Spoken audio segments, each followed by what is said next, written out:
오늘 아침 우리에게 주시는 하나님 말씀은 민수기 20장 1절로 13절까지의 말씀입니다. 민수기 20장 1절로 13절까지의 말씀을 봉독하겠습니다.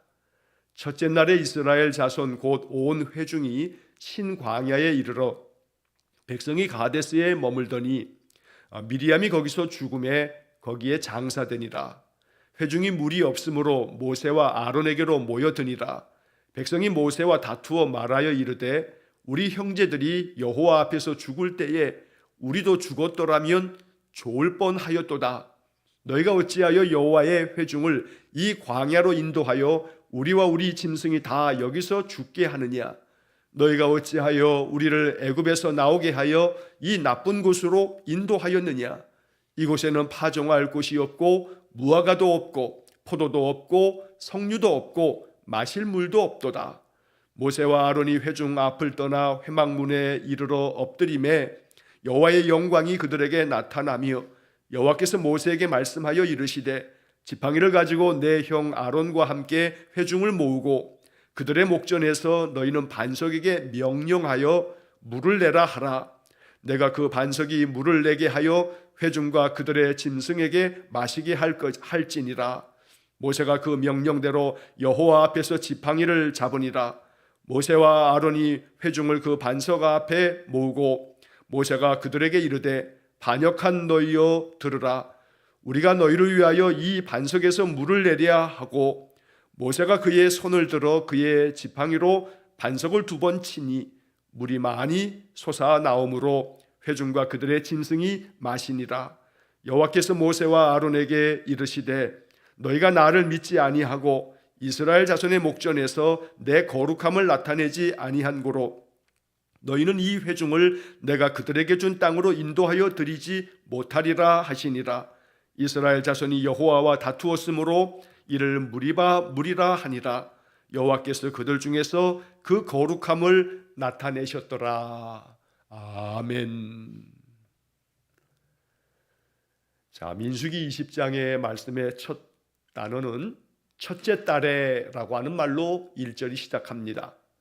자, 여기서 이 첫째 딸이라고 하는 것은 바로 출애굽하고 난 후 40년째 되는 해에 첫째 딸을 말하는 겁니다. 자, 민수기 20장 26절 이제 내일 보게 될 본문의 말씀에서 아론의 죽음이 언급되어 있습니다. 이 아론이 이제 죽음을 맞이하게 되는 이야기가 이제 그 다음 본문에 이어지게 되는데 이 아론의 죽음에 대한 이야기는 민수기 33장 38절에서 또 한 번 이것이 기록이 됩니다. 자, 그런데 민수기 33장 38절에서 아론의 죽음에 대한 이야기를 기록하면서는 애굽 땅에서 나온 지 40년째 5월 초하루에 라고 하는 표현이 나옵니다. 그때 아론이 죽었다라고 민수기 33장 38절에 기록이 되어져 있습니다.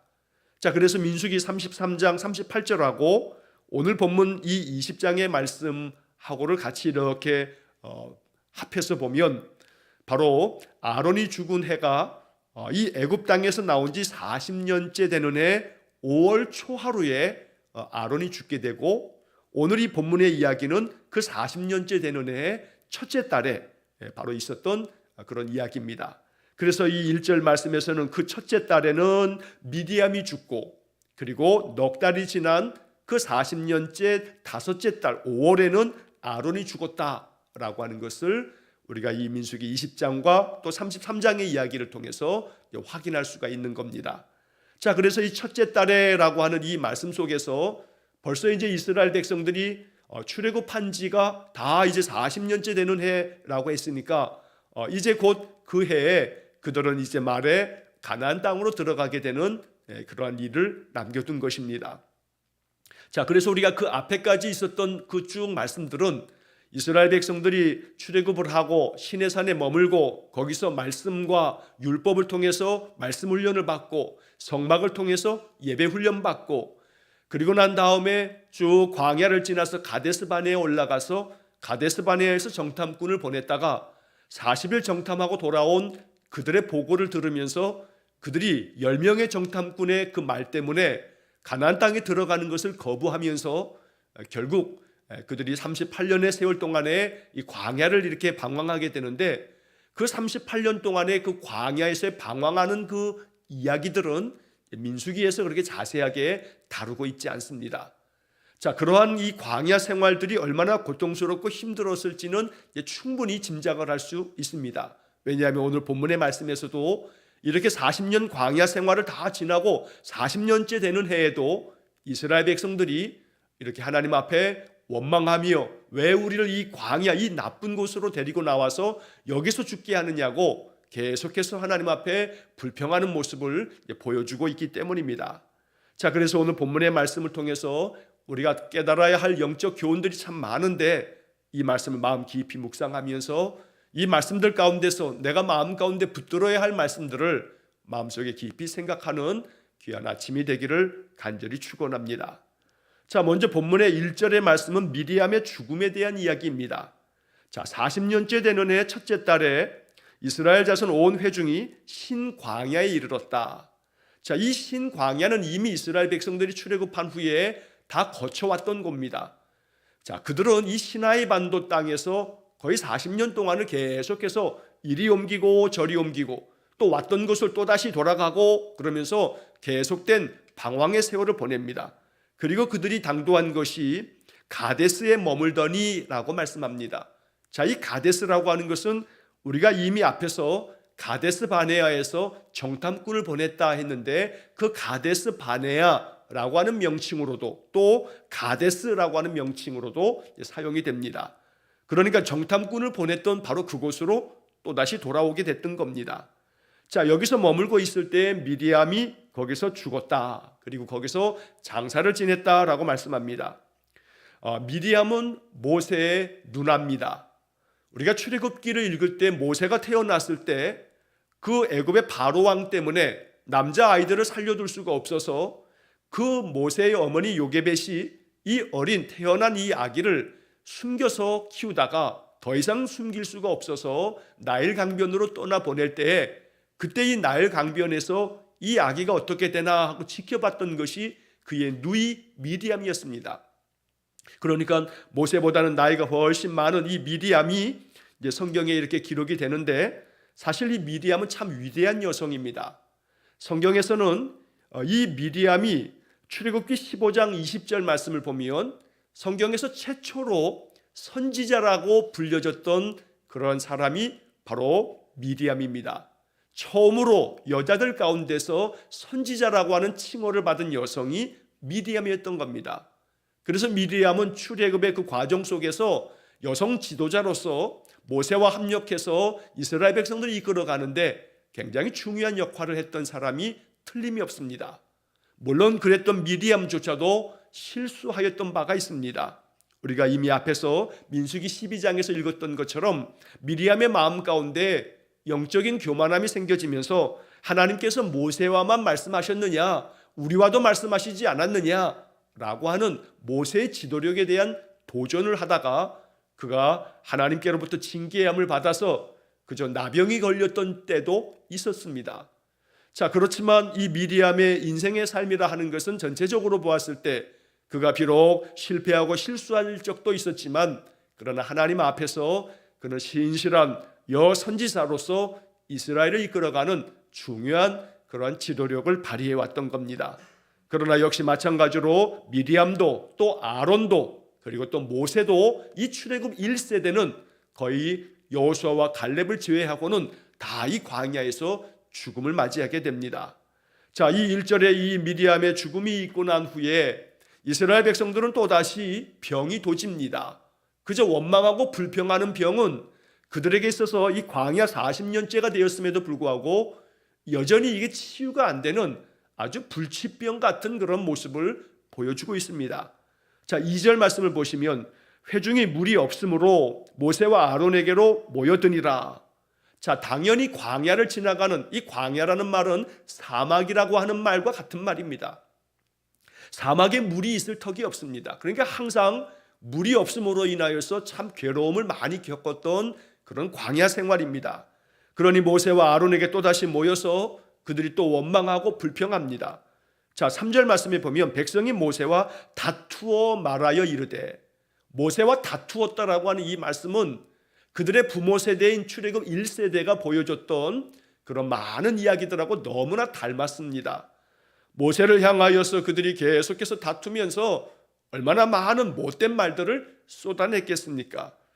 우리가 이렇게 문자로만 읽으니까 백성이 모세와 다투어라고 이렇게 되어 있습니다만, 다투어 말할 때, 사람이 싸움을 할 때 말이 거칠어집니다.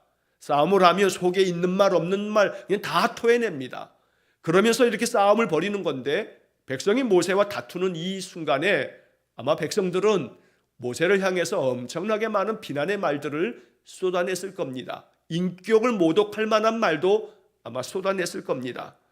자, 그런 가운데서 이제 오늘 본문이 전하고 있는 그들의 그 논점은 뭐냐면, 우리 형제들이 여호와 앞에서 죽을 때에 우리도 죽었더라면 좋을 뻔하였도다.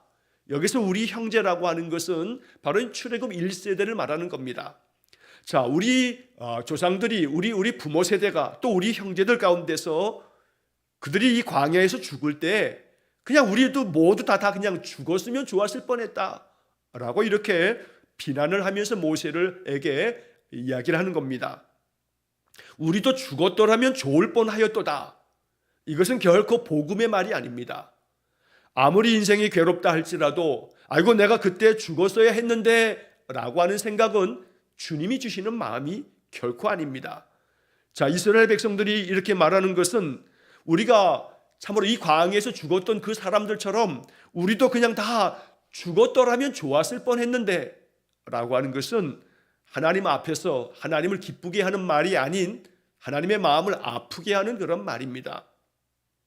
나의 말이 하나님을 기쁘시게 할지 아니면 하나님 근심하며 마음이 아파하실지 언제나 생각하면서 말할 수 있어야 합니다.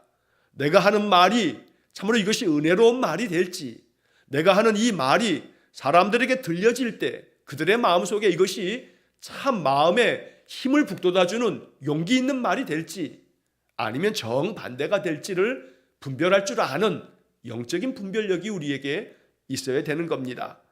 자, 이어지는 4절 말씀에 보면 너희가 어찌하여 여호와의 회중을 이 광야로 인도하여 우리와 우리 짐승이 다 여기서 죽게 하느냐? 왜 여기로 인도해 와가지고 여기서 우리를 다 죽게 만드느냐? 라고 이렇게 비난하면서 그들이 다투는 겁니다.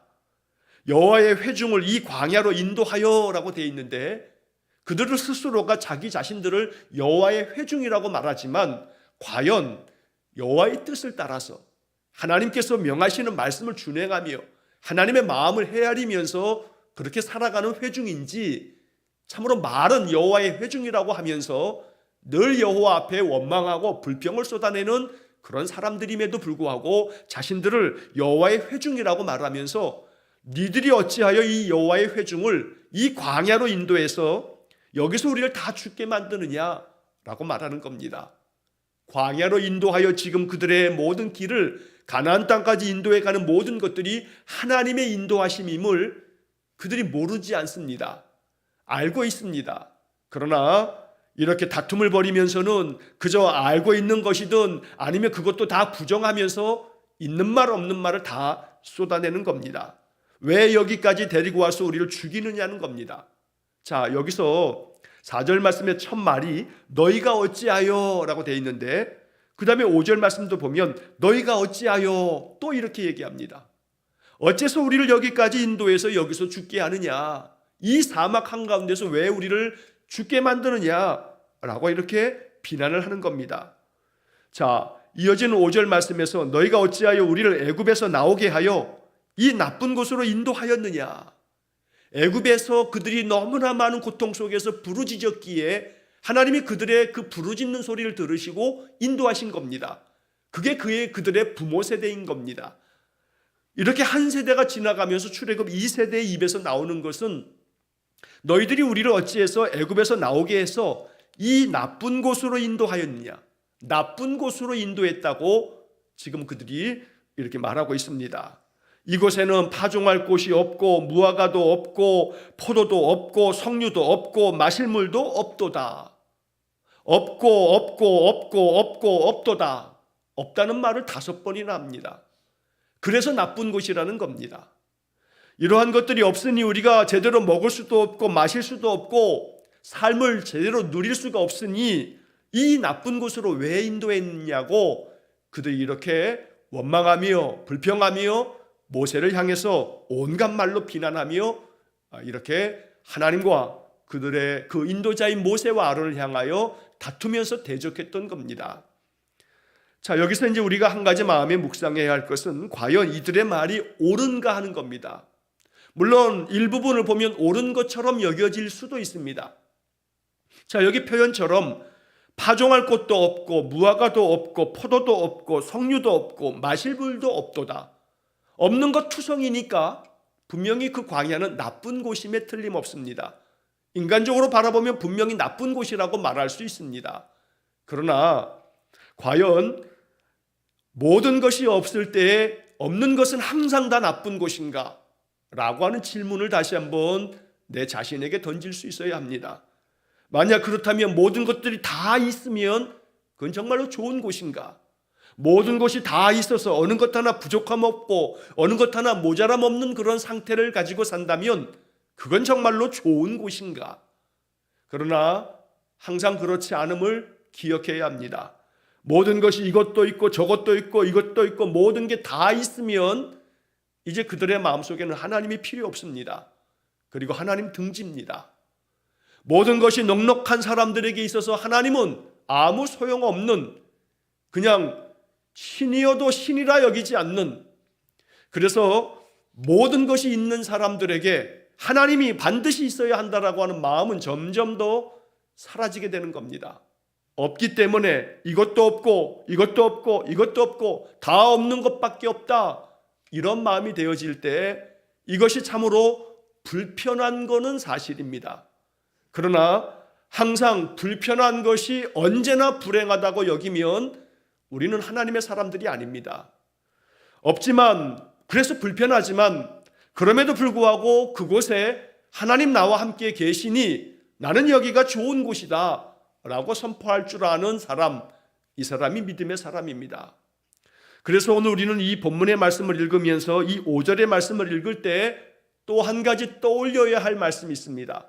우리가 잘 아는 하박국 3장 17절 18절 말씀입니다.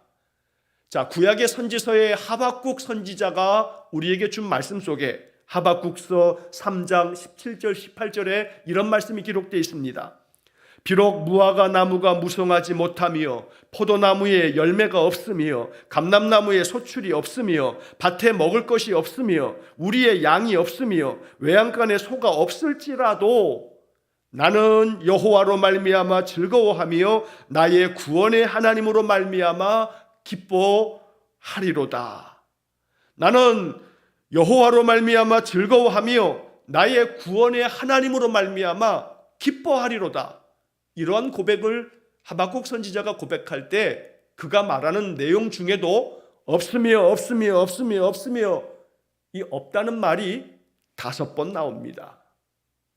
오늘 본문에 파종할 곳이 없고 무화과도 없고 포도도 없고 석류도 없고 마실 물도 없도다, 없다는 말이 5번 나오는데 하박국 3장 17절 말씀에서도 포도나무에 열매가 없으며 감람나무에 소출이 없으며 밭에 먹을 것이 없으며 우리의 양이 없으며 외양간에 소가 없을지라도, 바로 이 하박국 3장 17절에도 없다는 말이 5번 기록되어져 있습니다.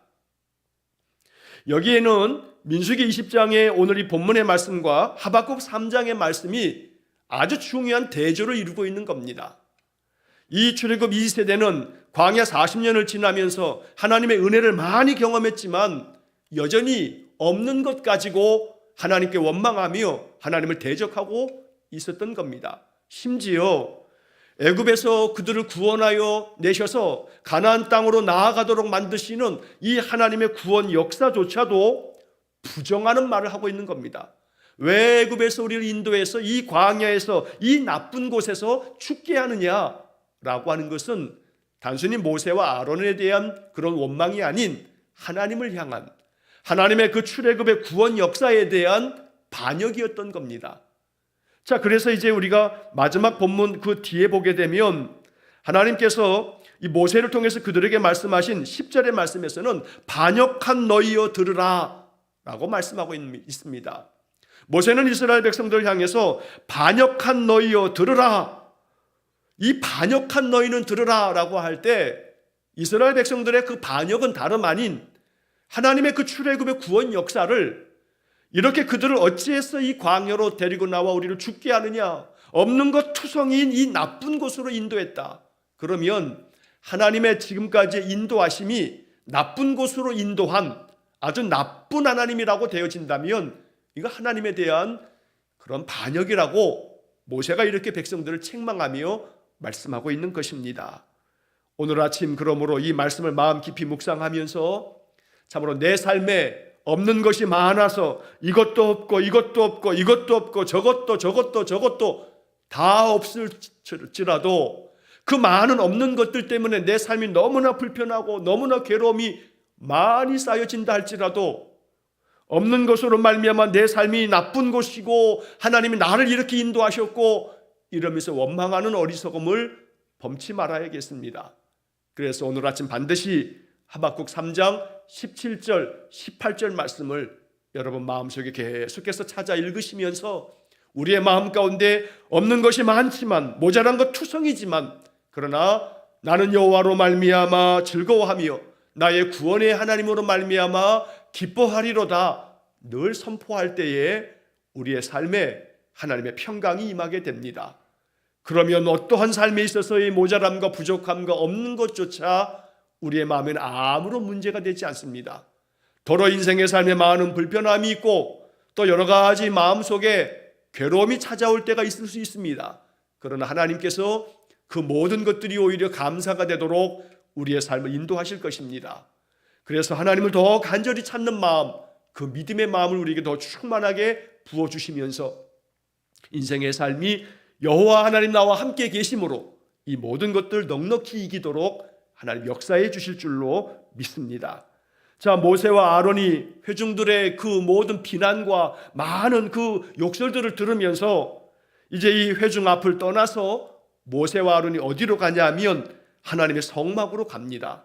회중 앞을 떠나 회막문에 이르러 엎드림에 이게 모세와 아론의 바로 선택입니다. 모세와 아론의 반응은 그들을 원망하는 그들과 논쟁을 벌이면서 다투는 게 아니라 오히려 그들을 떠나서 회막문에 이르러 하나님 앞에 엎드리는 겁니다. 그때 여호와의 영광이 그들에게 나타나셨고 여호와께서 모세에게 말씀하여 주십니다. 8절에 지팡이를 가지고 형 아론과 함께 회중을 다 모아서 그들의 목전에서 반석에게 명령하여 물을 내라 라고 말씀하는 겁니다.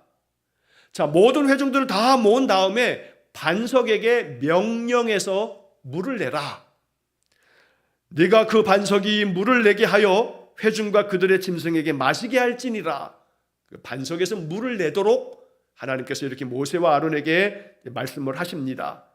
반석에서 물이 나오도록 했던 이 기적의 이야기는 우리가 출애굽기를 읽을 때 출애굽기 17장에서도 읽은 바 있습니다. 자, 이 출애굽기 17장 르비딤이라고 하는 곳에서 물이 없어서 이스라엘 백성들이 원망할 때 하나님은 모세에게 반석을 지팡이로 쳐서 그 반석에서 물이 나오도록 말씀하셨습니다. 모세는 그렇게 해서 이 반석에서 물이 터져 나오는 기적을 경험했던 겁니다. 자, 그런데 여기 40년쯤 지나서 바로 이 가데스에 머무르면서 여기서 그들이 또다시 물이 없어서 원망할 때 하나님께서 이번에는 반석에게 명령을 해서 물을 내게 하라 라고 말씀합니다.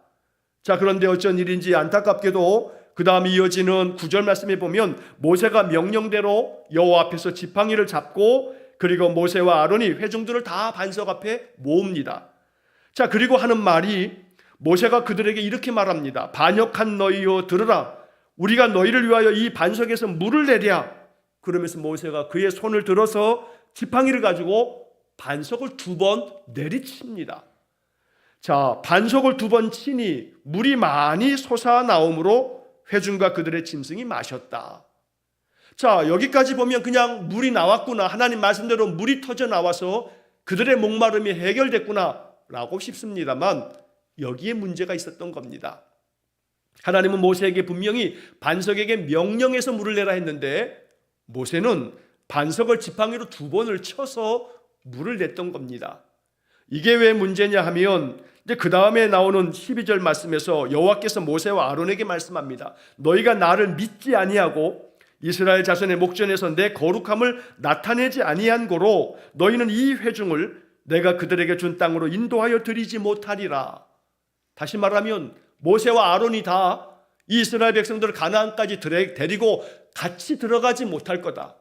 너희들도 모세와 아론 너희 2사람도 이 일로 말미암아 가나안 땅에 들어가지 못하고 이 광야에서 죽게 될 거다라고 말씀하는 겁니다. 너희가 나를 믿지 아니하고 이스라엘 자손의 목전에서 내 거룩함을 나타내지 않았다. 왜냐하면 반석에게 명령해서 물을 내라 했는데 반석을 2번 지팡이로 내리치면서 물을 냈기 때문이라는 겁니다. 사실 이 이야기를 이해할 때에는 바로 이 시나이 반도의 어떤 그런 지형과 지리적인 어떤 이해를 좀 해야 합니다. 자, 여기 지금 우리가 좀 전에 말씀드렸던 출애굽기 17장에서 반석을 낼 때는 그때는 하나님께서 반석을 지팡이로 쳐서 물을 내라고 말씀합니다. 자, 히브리어 단어를 보게 되면 그때 출애굽기 17장에 나오는 그 반석이라고 하는 단어하고 오늘 이 민수기 20장에 나오는 반석이라고 하는 단어가 히브리 말로는 그 단어 자체가 다릅니다. 자, 무슨 얘기냐면 이 반석 자체의 재질이 다르다라고 성경학자들은 이 부분을 해석합니다. 자, 이 출애굽기 17장의 반석은 말 그대로 아주 단단한 반석입니다. 그런데 이 민수기 20장의 그 북쪽에 이 시나이 반도 북쪽의 이 가데스 지역에서의 그 지형은 석회암이 많은 석회암 지역입니다. 여러분, 석회암이라고 하는 것은 그저 내리치면 부서지는 그런 종류의 돌덩어리들입니다.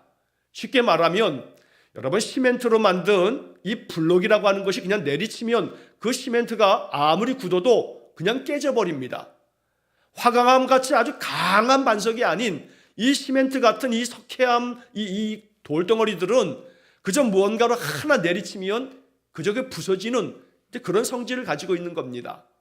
자, 그래서 종종 이 광야 지역에서 이 석회암이 있는 곳 밑에는 물이 흐르고 있어서 그래서 이 석회암을 한번 내리치게 되면 그것이 깨지면서 그 밑에서 물줄기가 있으면 물이 터져 나오는 때가 종종 있었다고 합니다.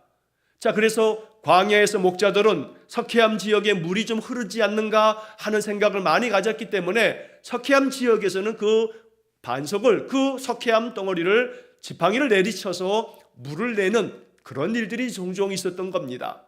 자, 그래서 하나님께서는 여기서는 이 반석을 지팡이로 치는 게 아니라 말로 명령을 하면서 물을 내라고 말씀한 건데 모세가 마음 가운데 백성들의 그 대적함이 너무나 마음에 많이 이 불편함을 끼치고 모세도 화가 잔뜩 나 있는 가운데서 모세가 그냥 하나님의 말씀을 무시한 채로 그 말씀을 소홀히 한 채로 반석으로 그 지팡이로 반석을 2번 내리침으로써 하나님의 그 명령을 온전히 준행하지 못했던 겁니다.